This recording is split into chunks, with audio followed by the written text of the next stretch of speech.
বস two সিনেমায় শিল্পীদের অনুপাত ঠিক হয়নি, সেন্সর প্রিভিউ কমিটি।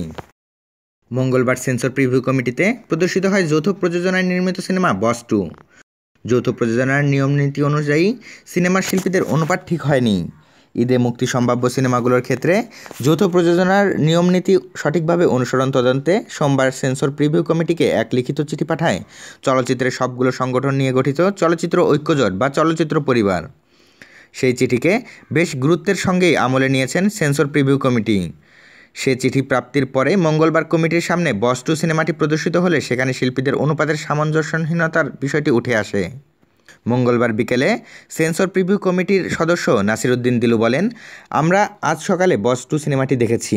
আমাদের পক্ষ থেকে যে পর্যালোচনা দিয়েছি, বস টু সিনেমায় শিল্পীদের অনুপাত ঠিক হয়নি। এখানে শিল্পীদের অনুপাত 50-50 ছিল না, তার চেয়ে অনেক কম ছিল। এখন আমরা আমাদের পর্যালোচনা মন্ত্রণালয়ে জানিয়ে দিব। তবে বস টু সিনেমায় শিল্পীদের সামঞ্জস্যহীনতার সম্পর্কে জানতে সিনেমাটির বাংলাদেশি প্রযোজনার প্রতিষ্ঠান জাজ মাল্টিমিডিয়ার কর্ণধার আব্দুল আজিজের মোবাইল ফোনে বেশ কয়েকবার ফোন করা হয়, কিন্তু তিনি কল রিসিভ করেননি। বস টু সিনেমায় কলকাতার জিতের বিপরীতে অভিনয় করেছেন টালি সুন্দরী শুভশ্রী গাঙ্গুলি এবং বাংলাদেশের নুসরাত ফারিয়া।